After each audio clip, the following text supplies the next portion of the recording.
I'm John. Today, we don't have an expert, we've only got me. But I'm going to talk about Spooky Scalar and what Spooky Scalar can do for you, how to set it up.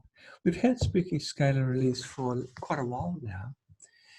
And people have, over the course of time, asked questions. They've come to learn a lot about Spooky Scalar and all the magical things it can do.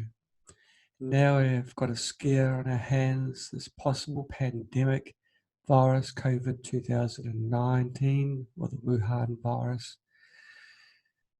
And people are now thinking more about their health. How can they avoid getting sick? Well, step number one, have plenty of this. Gosh, that looks like beer, doesn't it? But it's not beer, it's kefir. It's a fermented brew, like beer, actually. But it doesn't contain so much alcohol. But there's a small caveat in that. If you leave it brewing long enough, it does. But it's a fermented drink which contains tons of healthy enzymes and keeps your digestive system functioning very, very well. It populates your body with all the good stuff. So, number one, eat all the right foods. Number two, take supplements, take the vitamin C. Let's face it, guys, we're living in a modern society. All these beautiful fresh fruit and vegetables that you buy, even the organic ones, will be lacking in the essential minerals. So the soils are depleted, they're just fertilizing it, unless you're growing on your own farm. And even then you're not necessarily 100% because countries have got deficiencies. I know New Zealand's got a deficiency of iodine in the soil and quite possibly other micronutrients. Well, what can you do? Well, you take supplements, good quality supplements that your body can digest. Okay, so you've got the food, you've got supplements, get sleep. Make sure your body has got the energy levels right. We're going to talk about Spooky Scalar, and that's another thing you can do to help reduce the risk of catching this virus, and definitely reduce the damage it can do. Take natural things to boost your immunity. Try and eat healthy. Try and keep away from sugars. Always try and keep away from sugars and high salt. Don't mix with other people too much. Gosh, it's hard. Yeah, try and keep your distance. And now when we go outside here in China, I meant to bring my protective gear with me so I could show you what I look like. But we wear masks, goggles, and don't go out without them. So maybe it's not, your country hasn't got any cases yet, so maybe you don't need to wear a mask. But as soon as there's one case in the country where you live, definitely wear a mask, and preferably make it an N95 mask. That is a specification for the size of particle that can enter into the mask. N95 meaning it's, I believe, 95 microns. It means it's only very, very small molecules can enter in. It might be 9.5 microns actually. I know that the COVID 2019 coronavirus can still enter that mask. So it's still not 100% safe, but it's catching the water droplets that will be carrying that virus. So it'll catch possibly most of it. Now, see one chat come through. Bev, yes, we've got to catch up again, Bev. Bev is asking, how is Echo and the baby? Well, the baby's fine. We have a baby that's 28 days old now, and already she started rolling, and she's got more hair than her father. Gosh. And there's and Bev is saying that no, New Zealand is not ready for the virus. Well, that's really quite possibly most countries. Now, Italy, the northern Italy has been hammered by the virus. You only need one person in, and it just spreads like a fungus. Just all these tentacles go out and spread and go in. The incubation time is so long. People don't need to have any symptoms to be a carrier. And the incubation time they're saying is, well, the longest one is 26 days. That's as near as anything to a month. You imagine how many people you meet in a month. And because it's so contagious, every one of those, if you've got the virus yourself, every one of those people have got a more than good chance of having received it. So it's really scary. Yeah. I've got a phone-in listener online. Now, that's going to be interesting because a lot of this, Sam, is going to be a presentation, and it's going to be mostly graphic. And so I believe that phone-in caller is going to miss out on a lot of the information. But we won't worry about that too much now. Gosh, we've got a lot of people on. 27 people, including Joy. Fantastic. Hey, let's get going, shall we? Enough of this rambling. We're into overtime now. And I don't get paid overtime either. If I can just get a confirmation, please, from anybody online that the audio is okay. If I get the green light from that, we'll go straight ahead into the presentation. Okay, Thomas, you've given me the thumbs up. And Lisa, hey, thanks. Okay, let's do it. And Thomas, I hope you got my email with regards to the soap that I use on the last summer. It's a common laundry soap. Okay, so let's do it. I'll share my screen and get underway.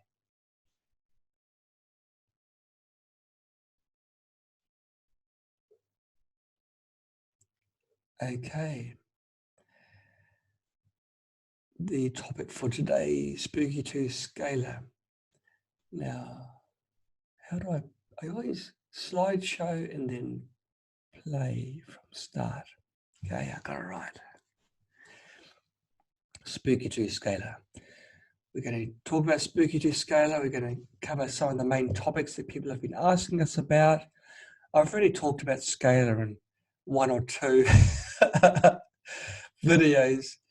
In fact, I thought to myself, why are we talking about Scalar again? Because it's something I've talked a lot about. But these are things that I haven't covered. So, well, perhaps now we're going to talk about the Spooky2 Scalar tuning. We've got the two scalar devices there. Now, because I'm locked up at home, I can't show you a Spooky Scalar here. It's all in the office, but that's them. That's what they look like. They're beautiful units. Now, with regards to tuning Spooky2 Scalar, when Spooky2 Scalar is running, it actually becomes part of the environment. The environment has a great effect on the tuning point of the scalar unit. Now, tuning it ensures that the scalar unit runs at its best operating point. But how do you find that frequency? And quite often I use the term frequency point. There's actually a broad range of frequencies within which Spooky Scalar will work very well. Now, some people find that frequencies above 6 megahertz are ideal. Other people find out that their Spooky device tunes actually below 5 megahertz. And they get quite a bit worried. They think, gosh, there's something wrong with my scalar unit. I read elsewhere, 5.4, 5.6, 5.7, 6 point something, and mine is below 5. Mine is 4.9 or 4.8. Is something wrong? Well, the good news is no. It's just the environment around you, all the fields that are bathing the scalar field, the scalar units bathing you, are all affecting the frequency that the scalar unit runs at. So there's many factors why the scalar frequencies can differ so much. We'll go through some of the main points now. Now, the length of the link cable can alter the tuning frequency quite significantly. because the cable forms part of the tuning circuit. If you can recall during other videos that I've had, the cable forms part of the tuning circuit. The cable is carrying the EMF signal, the electromagnetic field, to the receiver. The scalar field is created actually by the receiver and reflected back to the transmitter. If the length of the wire changes, that changes this tuning point and the frequency will change. A 13-foot link cable might tune at 5.1 megahertz, but when it's made longer, it could tune at 5.6 megahertz. Now, this example wasn't actually arbitrary. We did this in the office. We got a 16-foot link cable, and then we put the very, very long cable on and saw how much it changed. And each time it changed, we measured within our oscilloscope and other laboratory instruments, and it was the perfect frequency. Nothing was wrong. The link cable just changed that frequency. If you've got any links, loops, or kinks in the cable, that will also alter the frequency. The electricity doesn't flow quite so easily through the cable if it's got any sort of loops. So we recommend no loops, please. Now, the link cable is carrying the EMF, and EMF is affected by, wait for it, metal. So anything that's got metal, that can be concrete, that can be walls, it can be furniture, heaters, electrical cable, other electrical cable, which is copper, anything which is metal, will affect the tuning point of Spooky Scalar. The metal that's near the link cable absorbs the energy which is flowing through it, and the signal strength is reduced, but it also changes the inductive reactance, which is the fancy word for the resistance of the cable. If the environment is noisy, we're not talking about audio noise, although it might have an effect. Gosh, yeah. With a baby in the family, the ambient level rises a little bit, but we haven't got our scalar running just at the moment, so, because we've got none at home. So I can't actually say yes or no, but I'm talking about electrical noise here. So we're talking about radio and TV signals, cell phone signals, gosh, 5G signals, the poison one. They'll all affect the tuning frequency set point of the Spooky Scalar unit. The signals that surround the scalar field interact with it and interfere, it mingles, and it'll alter the set point. If you have the same setup without any radio signals passing through it, the tuning point will alter quite significantly. Time for a kefir.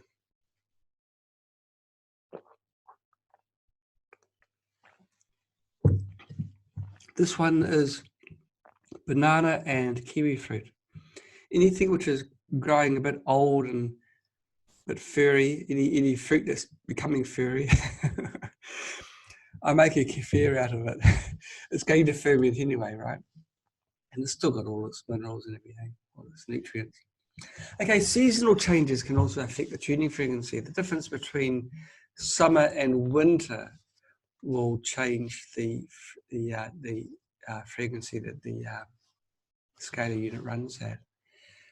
It actually changes quite a bit. Now, the biggest reason behind that is the transmitter unit has got electronics in it to create the EMF signal, which gets sent to the receiver. Those components are temperature sensitive. The characteristics of the components changes. The difference between hot and cold will change the type of signal that's sent through the link cable. It's the reason why we recommend turning the Spooky Scalar on and leaving it on for 30 minutes before tuning it. After 30 minutes, the theory goes, the temperature has stabilized and it won't get any more warmer. And then you can tune it and walk away. So what does it all mean? Well, it means that there's no absolute ideal frequency for Spooky Scalar. For every instance, there will be a different ideal. And the process of tuning will determine the ideal frequency range within which to run your Spooky Scalar unit. So we've got it tuned, but how do we know that Spooky2 Scalar is tuned correctly? We get a lot of people saying, well, the light's on, or the light's on, but it's very, very dim. It's so dim that I'm so worried I can't sleep at night. What do I do? Well, this is what you do. When Spooky Scalar is first on, it immediately runs at 8 megahertz. That's its maximum frequency. You then turn the frequency tuning knob anti-clockwise, and this reduces the frequency. The first spike in the light brightness and the tuning light indicates that the ideal scalar frequency has been found. The frequency range is when the light is at its, the range is when is quite broad. The range is probably close to 1 megahertz. If you find that the light is brightest at around 5.2 megahertz, that's good. But the scalar unit will still work at 4.8 megahertz or 5.6 megahertz. It's a wide range around the point where that tuning light is its brightest. Now, if you continue to turn the tuning knob anti-clockwise, like you're not supposed to, the indication light will go off and then it will come back on again. And people have scratched their head and thought, well, that's kind of weird. Why is that? Well, the lower frequency point is the EMF operating frequency. That's the one you don't want to operate at. Sometimes I've had this at around 1.6 megahertz.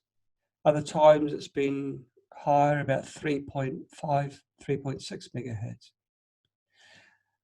That is when Spooky Scalar is not running in scalar mode. It's running in EMF mode. But if you do want to be a glutton for punishment, you keep on winding it down and you can determine, yes, there is a second time when the light comes on. Therefore, the first point was the scalar frequency operation.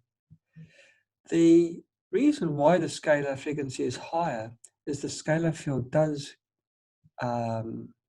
is faster than the speed of light, certainly faster than the speed of EMF propagation. People ask us, when do we turn on and turn off the receiver tuning light? This is the light that's on the receiver box. It's not any light that's on the transmitter box. When people see the light, they push the button, they see the light come on, they think, whoa. How can a light come on when there's only one wire going to it? Nothing coming back. But of course, the return path is a scalar field. So why can't we just leave the light on? Well, after setting up scalar, you adjust the tuning knob anti-clockwise until the transmitter coil is at its first maximum brightness. Now, after tuning, then you turn on the receiver tuning light. It will light when a scalar field is being generated. Now, there's a few notes here. When you tune, focus more on the transmitter light, not so much on the receiver light. The receiver light is really confirmation that the A scalar field is being received. Now, this receiver tuning light only needs to be very, very dimly lit. And what I have actually found is that the scalar field can be there without the LED being lit at all. The reason being that LED is rated at 24 volts, and the voltage from the scalar field can be perhaps 6 volts. It's the most, it may be a perfect tuning point, but the LED is so dim you can't actually see the glow. It hasn't reached the threshold of voltage for the LED to light up, but it is a proper scalar field that's been established between the two units. So just use it as a confirmation that a scalar field is there. The receiver tuning light can be turned on after tuning to just confirm the settings. Now, because it actually takes energy from the scalar field to light up, turn it off before you actually start your scalar treatments.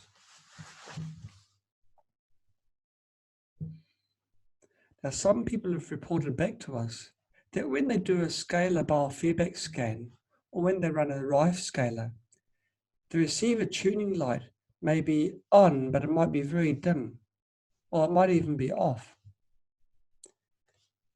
If the light was on before doing the frequency treatment, don't worry about whether it's on or off during the times when you're applying the frequencies.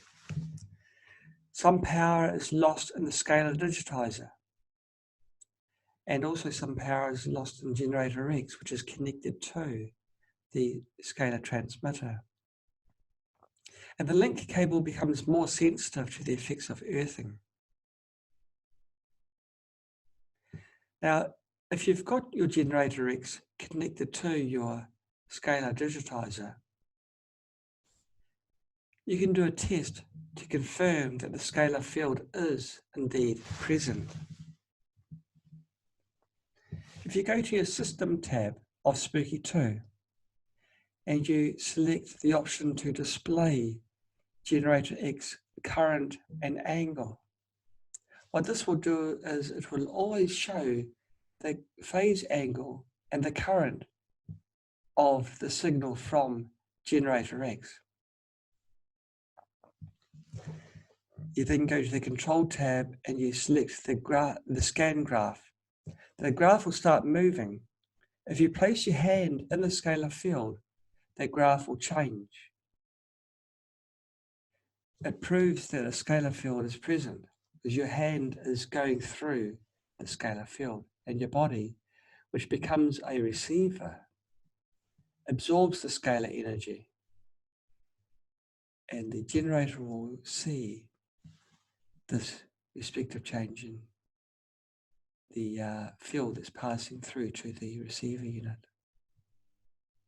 A lot of people ask this question. If you have more people in the scalar field, does that mean less scalar energy for each person? Now, if a lot of people are in the field, then yes, but there's a caveat, and we'll get into that very shortly. A scalar field is a static field. It's not moving. It's like a soap bubble, really. An early analogy I gave was like a length of rope which has been anchored onto the wall with a wall hook. And you start wobbling the rope up, you shake the rope up and down, and you get the effect of the top picture there. Now, if you move it faster, you'll find that it divides into two parts, then into three parts. If you go twice as fast, you get the double, and funny enough, when you go 3 times as fast, you get the third one down there. These are all harmonics, but it shows how energy can exist in a static wave. It also gives an analogy of how the hook of the wall can be energetically connected to your hand, just as a scalar field connects molecules together. Gosh, it looks like we've not actually answered the question properly. So the question was to do with regards to if you have more people in the field. I think this is answered later on, actually. I think there's an error in this PowerPoint. If it's not answered, I'll finish it off later on. But I think it's answered by a Q&A at the end. Now, the scalar field goes in all directions. The receiver will absorb this energy in a similar way to the ionized gas in a plasma ball. And hands up who hasn't played with a plasma ball. Okay, I don't see any hands. So we're all familiar with a plasma ball. When you touch a plasma ball, you get this gas streamer going to your finger or your hand. The streamer is almost exactly like the scalar field, which finds its target and almost locks on. The energy becomes focused. So does that mean there's loss of efficiency in the scalar field when it's shared by someone else? Well, the answer is no, but it's not as simple as that. And this is actually answering the other question as well. The scalar field is kind of like your AC wall outlet, like power. You can plug in your laptop and you won't be taking the maximum power from the wall outlet. You can add to the same wall outlet using a power strip, a TV, game console, phone charger, and you still won't be drawing the maximum power from the wall outlet, or hopefully not. You won't blow any fuses until you reach the maximum power capacity of the circuit. And the scalar field is similar to this. It just puts out a certain amount of energy. You won't draw the entire energy of the scalar field if you are standing there. So if more people inside are within the scalar field, you won't be robbing some scalar energy from the other person. Each person is drawing from the scalar field the same amount.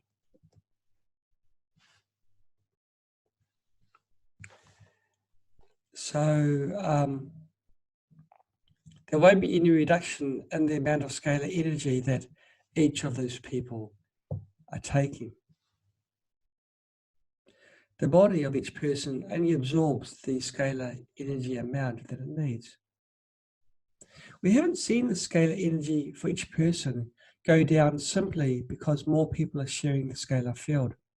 And no one really knows what the limits are. Some people have had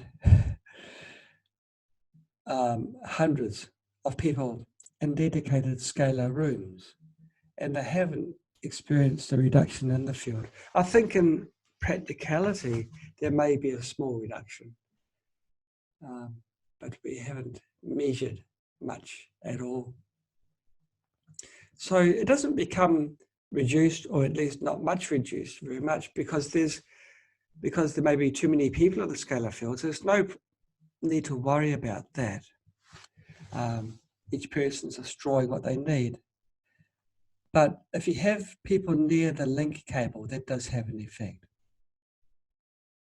Are you supposed to feel anything when you are within the scalar field? Now, a few people are very sensitive to electrical and other types of fields, and they can feel the scalar energy flowing within them. But the vast majority of people will not feel anything when they're in the field. And I'm in the latter group. I can't feel the scalar field, although I do feel the effects of the scalar field. Now, if you're deficient in a vitamin or mineral, it takes a long time to replenish your body's reserves once you start taking supplements. You won't feel an immediate improvement when you do, but after a month or so of taking these health tablets, you may suddenly realize that you're feeling better, your energy is higher. You hit the ground with your feet running.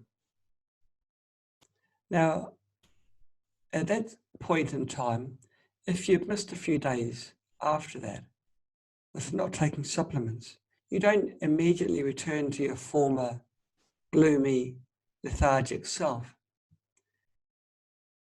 Your body's got the reserves. And Scalar is like this. You can dose yourself with Scalar for a month and get the energy up. And then you don't need to be in the Scalar field for a long time if you don't want to. Now, you probably won't notice anything dramatic initially, but slowly, if you do use the Scalar units, you'll begin the subtle improvements in the way that you feel. It could be anything, even just your outlook in life. You find, gosh, I'm not such a negative person. I wear a smile more often. And I'd say more often than not, the most common thing that people say is, well, they feel more energetic. They sleep better. Those are the two most common things. But they find that they can relax more and can focus.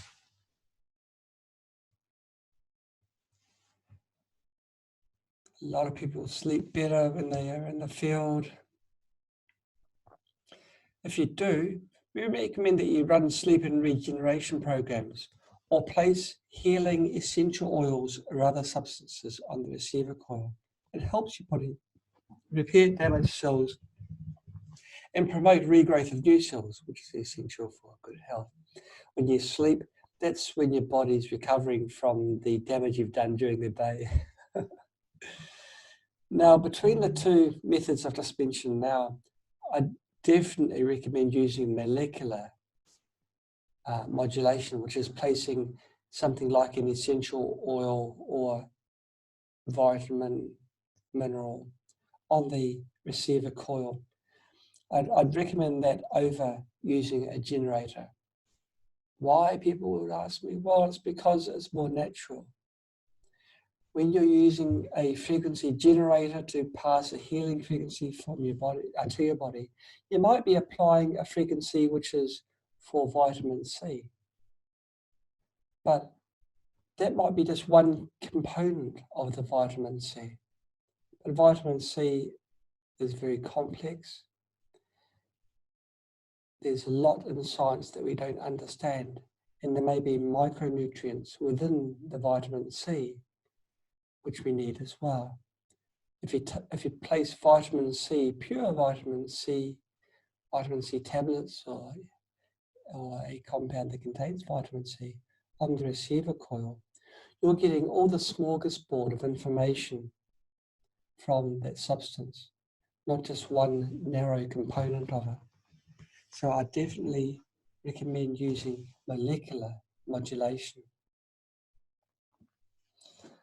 It's quite normal to feel nothing when you're in the scalar field. Any improvements will be subtle and they'll take place very slowly. It's a bit like children as they're growing up. You never see them growing up, but before you know it, they're taller than you. Yeah, you don't see slow things happening. You only see fast things. It's like the person that saw a ball in the air.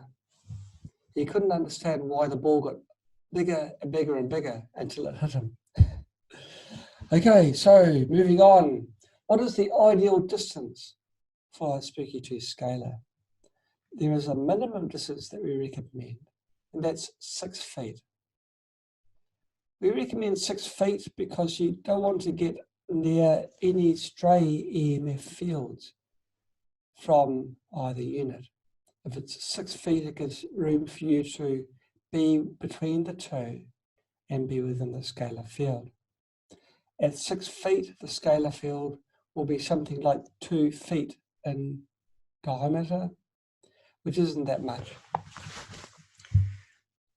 If you move the units further away, the scalar field is larger, wider, covers more space, and it doesn't become reduced in strength. So it's a win-win situation. If you do a biofeedback scan, do have those two units close together. If you have them further apart, because more things are within the scalar field, all those things will be adding information and sending information back to the generator X, and they'll be all affecting the feedback signal. So you'll be getting the feedback signal from the electrical noise or the radio, TV signals in the air. You'll be getting the noise of the dust that's everywhere, noise of everything, even noise from inanimate objects will be put into the scalar field. So when you do a biofeedback, have the units something like 6 feet apart. Make sure you're the only person that's in the field. Have everything else far away from the two boxes, even on the other side of the two boxes where there's no scalar field. You want as pure a signal as possible. Now there's no known maximum distance between the two units. Theoretically, if there's no metal, no electrical noise anywhere, and no living life nearby, no carbon molecules, you can have the units thousands of kilometers apart. But as soon as a little mosquito flies between the two, it will take the scalar field and prevent it from being received by the receiver unit, back to the transmitter unit. It'll rob the scalar field and the field may be lost. The more items that are within the field, the less strength the field will be at the receiver. Also, a very long link cable will lose some energy because it's carrying the electromagnetic field. It's carrying in a current. Joy, I saw a chat come up, but I didn't see anything come up on my phone in our QQ channel. If you can please relay the chat messages to me. If I don't reply to any chat messages, I'll see them once I've completed this presentation. It's if Joy doesn't relay them to me. Joy, if you can just give any message to let me know that you're listening, please. Okay, the scalar field is not blocked by walls or solid objects, so you can have the scalar field going through your house, through the walls, through the floors. The thing to really watch out for is the link cable. Joy, Joy's saying that there's no questions come through. Okay, well, we'll thunder through, and if anyone's got any questions online, please send them to the chat of Zoom so that Joy can relay them to me. I can't see any Q&A. Always keep the two lids facing each other, because the lids are where the scalar field is created. Is it safe to share the scalar field? Well, if you're sharing it with friends and family, you'll already mingle with them. You share the photons that are passing onto them and through them, bouncing from them. So you're already quantum entangled with them. So yes, you can safely share the scalar field. But we don't recommend sharing the scalar field with strangers or people with serious diseases.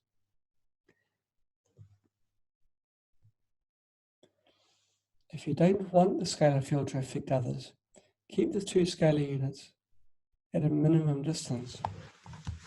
Sometimes it's impossible to avoid sharing the field, but it's not necessarily a problem because you already share fields with them. Experiments have been taken place, not by us, by scientists that know much more than us, who have found proof that photons, which is light, carry information as well, transfer information from one DNA source to another. An experiment which was explained to me in a very early summer by a scientist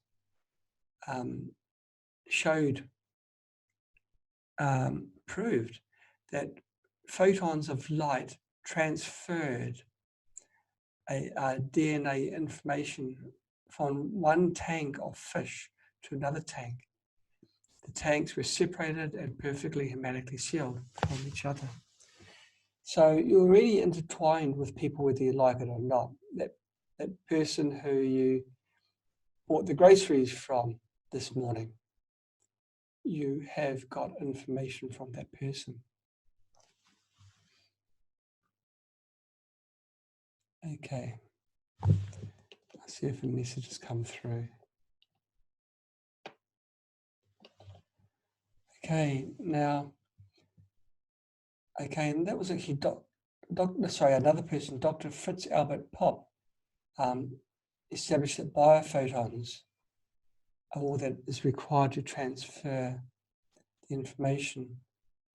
And scalar is just one other way of transferring information from one point to another. Photons, of course, is just light. So sharing sunlight with other people or animals will have a similar result as sharing a scalar field. It's quite scary in a way, isn't it? You know, I suppose you've got to be choosy with the people that you share your light with. But imagine if you're in a crowd, you know, a tight crowd where you haven't got arm flapping space. You're sharing information with strangers. Okay, so scalar fields is not something that makes the start. This information is already happening. Now, if you start to feel you're experiencing shared symptomatic responses with others who share the field with you, all you have to do is stop sharing the scalar field and the symptoms should diminish. Okay, now this is the hot topic at the moment around the world. It's the coronavirus, the COVID 2019. The Wuhan coronavirus is thrashing through the world. It's rampaging. It's leaving a path of illness and death. It's gone to countries which were very unlikely to reach, non-Asian countries. I've talked about Italy, we've had Iran, Australia, America. And unfortunately, it spreads. It knows how to leap from person to person. It's very, very contagious. There's currently no public vaccine, and there's no effective medication.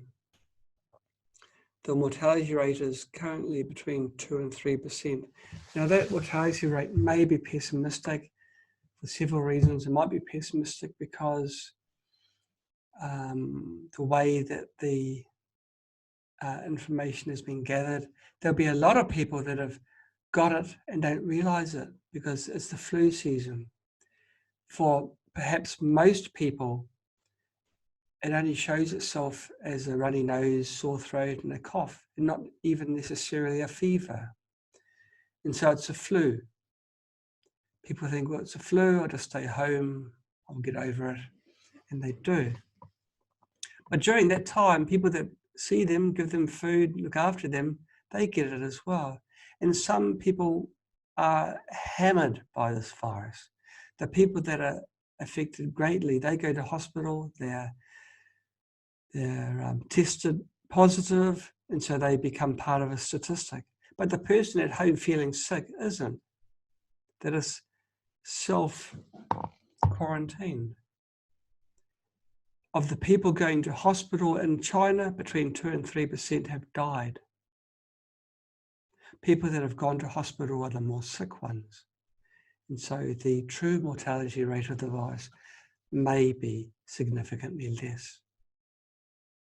Of the people that have died, it's generally the older people that have died and people that have got underlying health issues, such as diabetes or heart disease. Therefore, people, it's important to make sure that you have a good basal health. That means your resting health is high. Your body is in fighting condition, and it can combat successfully this virus before it goes deep into your tissues and causes real harm. We've talked already about diet. We've talked about supplements.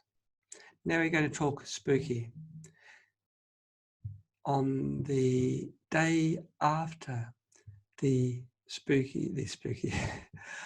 day after what was known then, the Wuhan coronavirus, DNA was sequenced.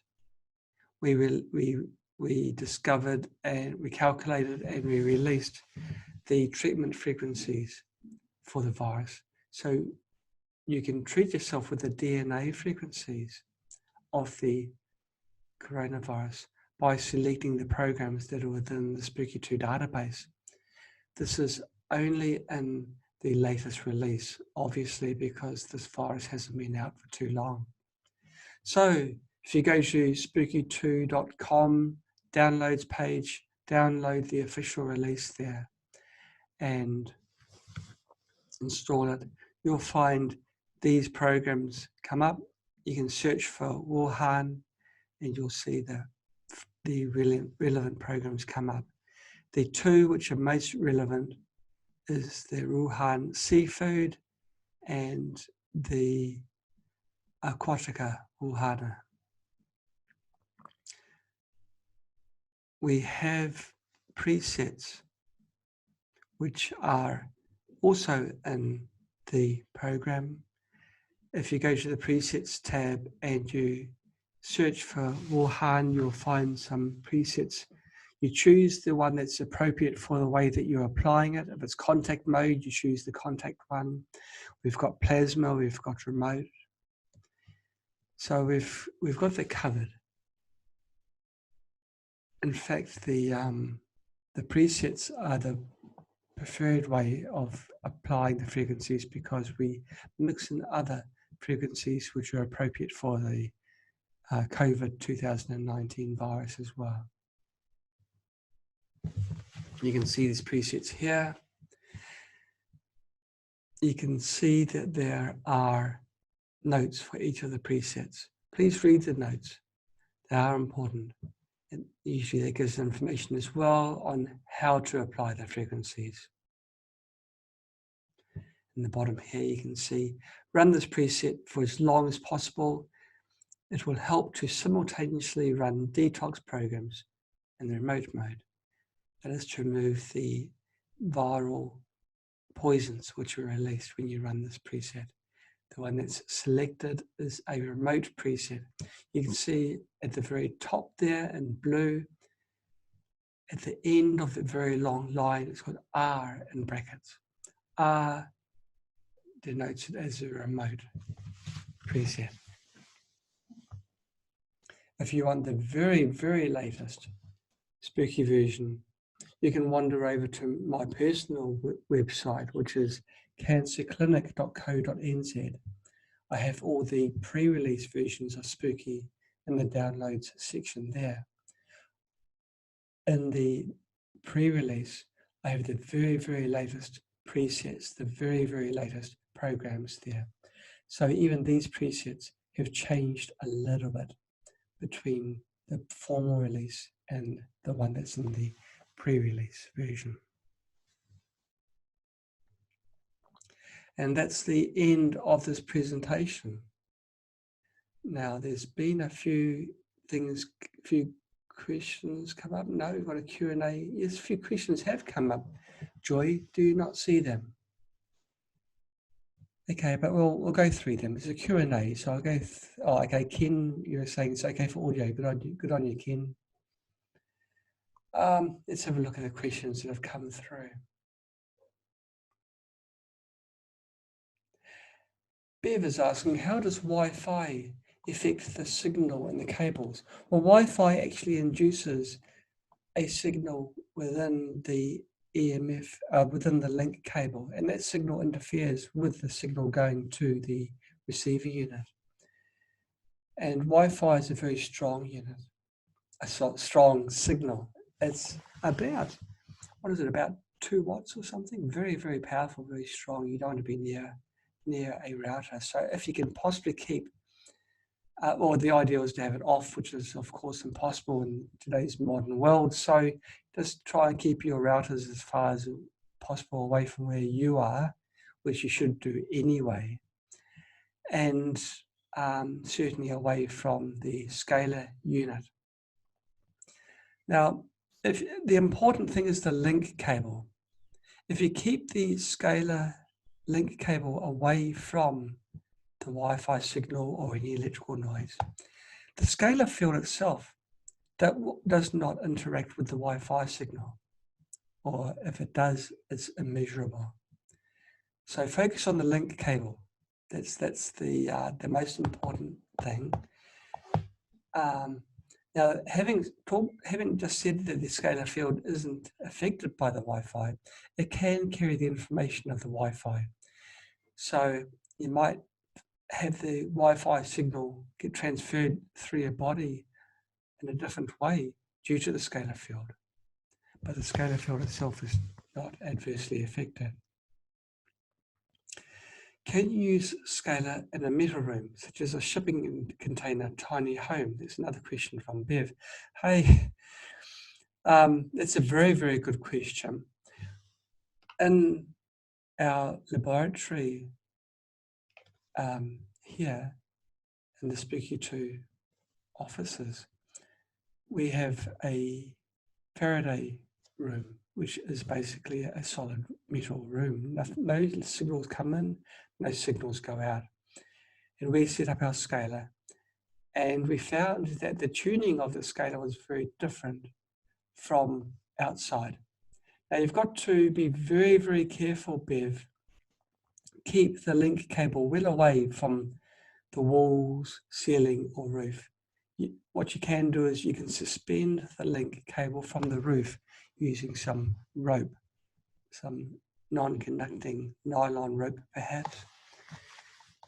For our tests, we put chairs inside the room and you just strung the link cable between the chairs. Because as soon as the cable goes near the edges of the room, which is made of metal, it's going to absorb the energy and you'll lose your scalar field. So you can create a scalar field in a totally sealed room, such as a metal container, any Faraday cage. But you've just got to take care. Keep the link cable itself away from any metal. Joseph Balconi asks, I have an older unit. It came with a coil tester light and a method of tuning. And there's no tuning light on the transmitter box. Can you talk about this? Well, certainly. Well, Joseph, when we first released Scalar, this is what we did. We used the tuner PCB on the coil, on the transmitter coil, and you tune it until it's right. Well, there's no real difference between that and the light that's on the more modern units. It's more a case of convenience, I guess, making sure that the light is at the optimum position for tuning.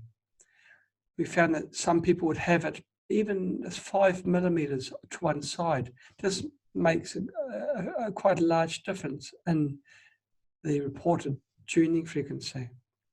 So the built-in light that comes in the new units now makes it more consistent. You can't have the tuner PCB to one side. But if you follow the instructions that are given with your unit, you'll still find the optimum region within which to run your scalar unit. We've got quite complicated equipment to measure the scalar field, and we have found that it's huge, the range where the scalar field is present. And it doesn't, we can say there's an optimum point, but even one side of it doesn't reduce the strength of this scalar field. If you put a huge camera negative plate, which of course contains silver crystals between the fields, and you expose it within the field, the brightness of the developed film will be unchanged between a, whether it's perfectly tuned or slightly out, which indicates that the strength of the field between the units is undiminished. And the range of the operation is very, very broad. But being human, everyone wants the absolute perfect, don't we? So, no, the tuning PCB, it's more convenient. Some people were losing their tuning PCBs, and there was a problem again. So, if the LED is built into the unit, it's hard to lose something that's built in.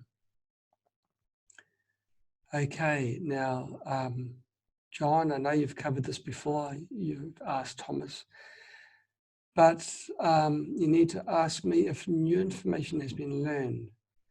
Organic materials in the field, like insects, a hidden mouse, plants, will your treatment be affected? Is entanglement possible with them? Well, most of the information that's transferred comes from the receiver coil area. So if you've got a mouse on the receiver coil, then the answer is yes. I don't know whether you'll grow long whiskers and a tail, but the information will be transferred into the scalar field. So just write a note, everybody, don't put a dead mouse on the receiver coil. With general care, if it's within the scalar field, then normally no, or not much. Remember, we've covered before about photons of light. If you can see the mouse, you're actually sharing information with that mouse. You know, when you're at the traffic lights, you look to the car next to you, because why not? There's nothing else to do. And at that moment, they look at you. That's not a coincidence. It's because when you're seeing them, you're sharing the information between you two. And they're looking at you because the information is shared once again. That's the photon of light, which I was mentioning earlier in the seminar. So if you can see the mouse, it's too late, buddy. The information is being shared already. And it's the same with the scalar field. If the mouse is within a scalar field, then you're sharing the information. If the mouse is within is on the coil of the receiver, that's a totally different ballgame. So keep any objects you don't want to be intimately shared on the receiver coil. Some people have inverted bowls or jars and put them over the receiver coil if they put something on there.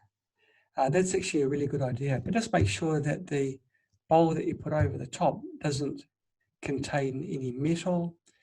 If it's glass, make sure it's not a lead glass.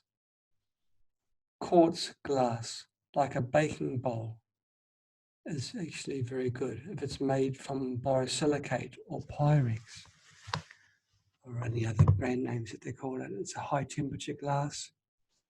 It's quartz, a high quality quartz. That's actually very good. Okay, well, that's the end of my presentation. I can't see any more questions, and it's 10 o'clock on the button. Is this going to be a perfect seminar? I've got a couple of, I've got a Q&A as well. I'll flag that one as done. Okay, Terry Brewer asks the question, will it be good to run the scalar cable in a garden hose to insulate it from steel in the floor or ceiling? Terry, that's a really, really good question. If you can do it, part of my previous time before I became involved with Spooky was doing just this, running cables through long, flexible hoses.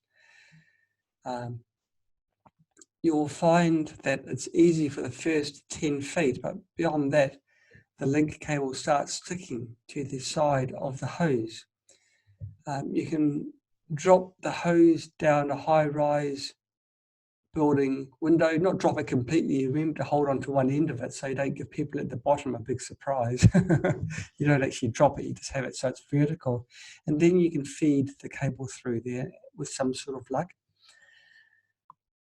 And at the end of it, yes, you will find that there may be an improvement. But insulation doesn't mean, Terry, just touching. Insulation I'm talking about is distance away from metal. And why is distance important? Well, the signal running through the link cable is not a direct current, it's an alternating current. When you have an alternating current, the cable can become capacitively linked to metal. Capacitively means it doesn't need to be touching like if it was a DC. The signal can pass through air, it can pass through hoses, it can pass through insulators. It can pass over a reasonable distance. So you ideally need to keep at least a distance of 1 foot between the link cable and metal. So that water hose would need to have a plastic thickness of 1 foot, which is obviously impractical. So I would suggest that it would be a better idea to string the link cable using furniture, wooden furniture, or string, or you can be creative, but keep the link cable from anything that is conductive or contains life, because life also absorbs the energy. So, yeah, what we do in our apartments are bathed in signals that no one wants.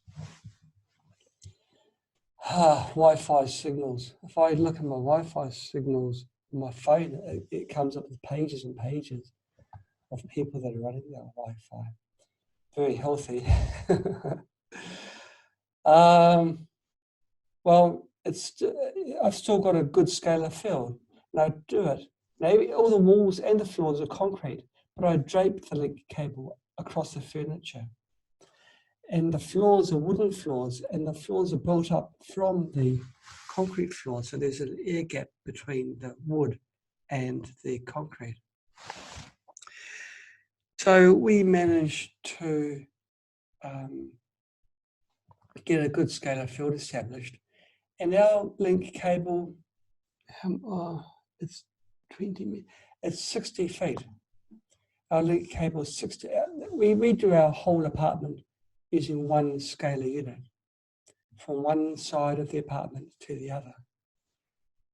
And that, it took a little bit of fiddling, but the scalar field passes through 1, 2, 3 very thick internal concrete walls and one external concrete wall, because we have the scalar receiver actually outside on the deck.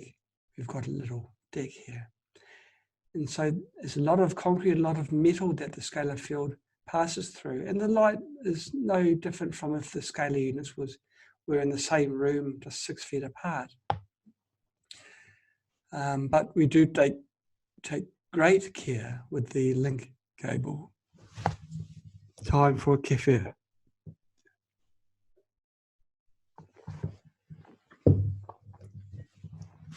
My next cafe is going to be strawberry.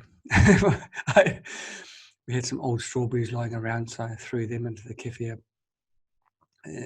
Secondary fermentation, they called it. I can make this kefir taste like anything. This, you know, I've had it taste like beer, goji berries. I used koji berries or goji berries. I added a little bit too much sugar, so I let it brew with the goji berries for a long time, and it tasted just like beer, but better. Probably digressing quite horribly. So that was that. Hey, Andrew, you're saying you do not look well. Seriously? Well, I live on zero sleep. We've got a baby, okay, so she keeps us awake. Not too much, but she's a really noisy sleeper. She'll go, like this one. And of course you're awake, you think something's wrong. And it's just our baby, this Valley's just waking up. Okay, she's all right, go back to sleep. But of course it takes, a quarter of an hour, half an hour to get back to sleep again. And like this, she goes away, she's dreaming away. I wonder what babies dream, because they haven't got much life experience, have they? And so you're awake again. So we're living on about an hour and a half, if you're lucky, sleep per day. But no, health-wise, I'm fantastic. A lot of energy. I'm stuck indoors as well, so it's a little bit stir-crazy here. But I'm an outdoors person. I'd like to burn energy. I'd like to go on my bicycle and come back exhausted. But no, I'm great. But thanks for the concern. Yeah. So Andrew, no worries about me. You know, I'm taking my kefir. I've got my supplements. I take the. I'm a believer in trace minerals. So I take Concentrace, which is a concentrated solution which was from the Dead Sea, which is anything but dead. They take the salt out and leave all the other goodness in there. I take iodine because I've got Hashimoto's in the family. And also hypothyroidism on the other side of the family. So basically with the thyroid, I've got to be really, really careful. But I take iodine supplements. And no, I look after myself. Every time I go to the doctors, I always get them to test my thyroid function. I always think, you know, I've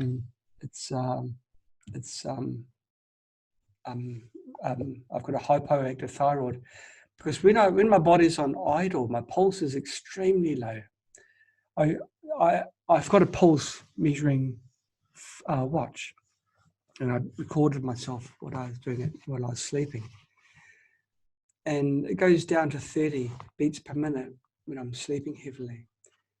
But all the time when I go to the doctors say, no, it's great. I've got all the hormones at the right levels, and even the more complex thyroid test, the one that picks up what the doctors don't pick up, it all says my thyroid's fine. So I guess everyone's different, and I've just got a slow heartbeat. Even as we speak now, my heart rate will be probably around 50. But I'm fine. Health is fantastic. Terry, you're asking, how did I run the cable through the concrete walls? No, I don't. I run the cable zigzag through the doorways. So I go out. I have the transmitter here in this room here, which is our reading room.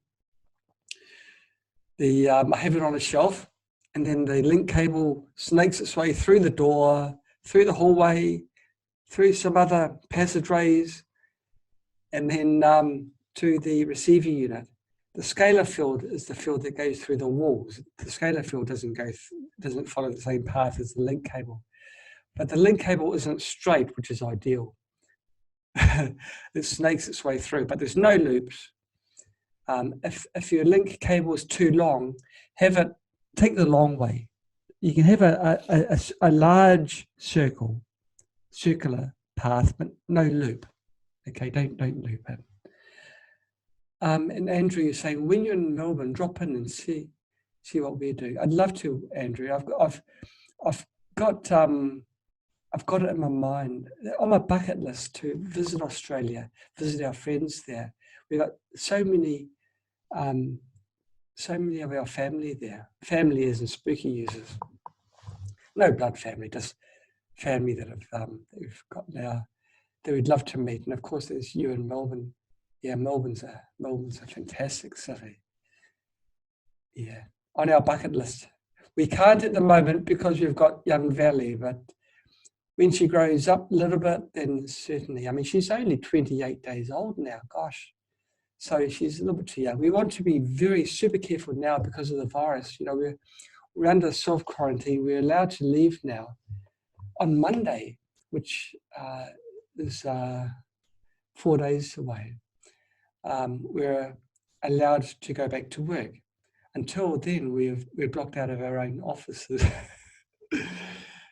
We've got a skeleton crew in the offices, and but you need to have a health permit to enter, and only 30% of the staff are allowed in. So all the non-essential staff like myself are not allowed back in. But it's okay because I've got all my box of all my goodies here. I only showed that quickly because that's on an upcoming project, but I can do my experiments. I've got my test instruments here in the apartment, and so there's no stopping us. We can continue developing, but I can't do office work at the moment. But on Monday, I'm allowed freedom. Oh gosh, it's awful, you know, being stuck indoors for such a long time. It's terrible. I know it's for the greater good. It's to prevent the community from spreading the virus. But it takes a lot of self-will. A whole month. And if it comes to a city near you, you're going to experience probably things like this as well. Yeah. We're winning the battle in China. You know, the amount of people that are infected has been dropping since around mid-February. But I'm hoping, I'm actually a little bit scared that when people go back to work, we're going to get another bump because they're getting mixing of people. We'll see what happens. Okay. Any other questions? Terry, congrats on our baby. Yeah, you know, we're so happy with Valley. We were told by people that we were never going to have a baby. There's a lot of reasons why not. Some of them were actually factual ones. Some of them were spiritual reasons, you know. I wanted to make one point. You can be given your future by a person that can foretell the future. And that can be very, very accurate. But I wanted to make this very, very super important point. There's like a point system. If you can change what happens in the future by the way you live your life. And the more people that you help, the more you can change your own life. You can be told, well, you're going to live to the age of 54. And you can change that by having a better life. Now, that example of that age and extending your life, there was actually a real world example of a person that was told, it's a very, very interesting book, this person who changed his future by the way that they lived their life. And yeah, it is definitely possible. And so we were told we weren't going to have any babies. It's totally impossible. The ground's barren. It wasn't, and we've got young Valley, so we're living proof that anything is possible. So if you've got if you're having a very bad luck life, you might be paying back things, a debt that you've accrued. You can change that by passing blessings forward. So when I say keep on passing the love forwards, do it. That's really what I'm meaning. Pass the love forwards. The more people that you can help and make a positive impact on, even small things, they all add up. If you do it secretly, you don't tell people what you've done, you don't boast about it, you just do it. They're called blind blessings. And each blind blessing is worth 1,000 blessings that you talk about. Just a word to the wise. So, no, everything's good on this part of town. I hope that everything remains good on your part of town. Now, Andrew, you've given me a contact detail. Thanks for that. So I'll just do a quick copy and paste so that I don't lose it when I exit. Paste. Oops, Control V. Yep, got it. Okay, because when I close Zoom, I lose it. Okay, well, thanks everybody for tuning in to watch this presentation on SAMR. As in most SAMRs, we start talking about something and then we kind of meander onto something else, and then we kind of thinking, well, what was the topic for today? Well, that's it for me today. We started off talking about Scalar. We ended up talking about blessings and babies and the coronavirus. I quite often say to you, take care. Well, this time I'm going to say take extra care. The coronavirus is very, very nasty. It's like a stealth virus. You don't know where it is until it's too late. It's got a very long incubation period. It doesn't show itself with everybody. It affects people differently. If you're old, if you're a smoker, if you've got diabetes, if you've got heart problems, if you've got lung problems, be very, very careful. If you've got any doubt whatsoever, put yourself in self-quarantine. And before I go, this probably the most important thing, stock your cupboards. Stock your cupboards with food, dried food, canned food, frozen food, well, not your cupboards, but stock yourself frozen food, toilet paper, soap, disinfectant. These necessities get a lot. Now, we've been in quarantine for a month. It started the day, pretty much the day after, or the day, I'm not sure, it was kind of a blur when Valley was born. But we were in the midst of it. We weren't fully prepared. There have been shortages here of things like toilet paper. In Hong Kong, armed robbers stole pallets load of toilet paper. That's how desperate things are when there's an outbreak. Shops closed down, production facilities closed down. You can't get deliveries. What do? You can't go next door to ask them for food because they may have the virus. When the quarantine, you're stuck. So stock yourself up with as much as you can. Be prepared. If you don't need to use it, you can still rotate it later on.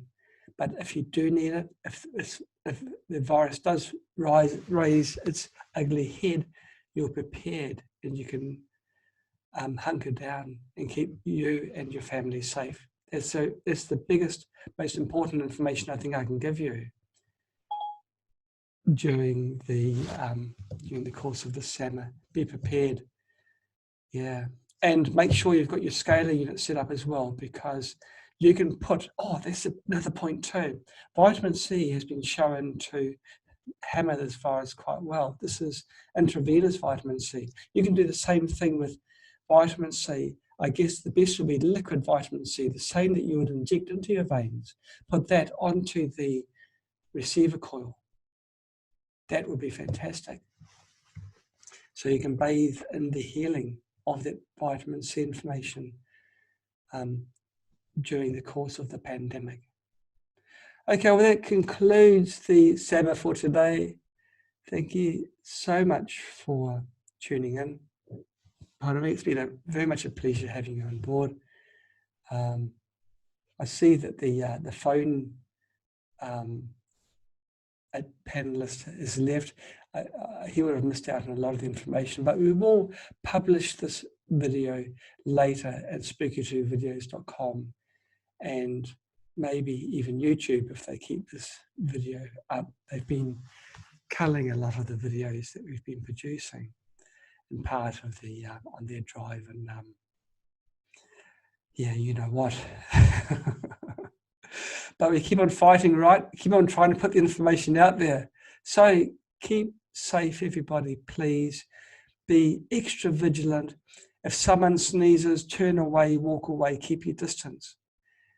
If you always carry tissues with you, and any sign, please, of problems, wearing a good quality face mask and glasses, if you can, to stop the droplets falling on your eye. That's how another reason how the virus enters your body, through the eyes. Just be so careful. As I said, I live in China. I've seen it firsthand. China, I've seen a city of 8.5 million people become desolate. I could drive from one side to the other and just see tiny, very, very few cars, streets empty, devoid of people. This never, ever happens here. Shops which are always open 24/7, closed. No one wants to be open to serve customers because then they get the virus. Shops close. Okay. So add to the list I've given you, the glasses and the mask. Absolutely essential. Absolutely essential. Look through some of the previous sermons I've had with regards to boosting your immunity. Do the groundwork now before it's too late. To boost your immunity, you need a lot of time beforehand. You need maybe a month or two for your baseline health to become improved. So it's not like you take a vitamin C tablet and all of a sudden, yeah, I've got my immunity up. It takes time. So yeah, be safe, everybody. As I keep on saying to you, pass the love forwards. Take care. Bye-bye.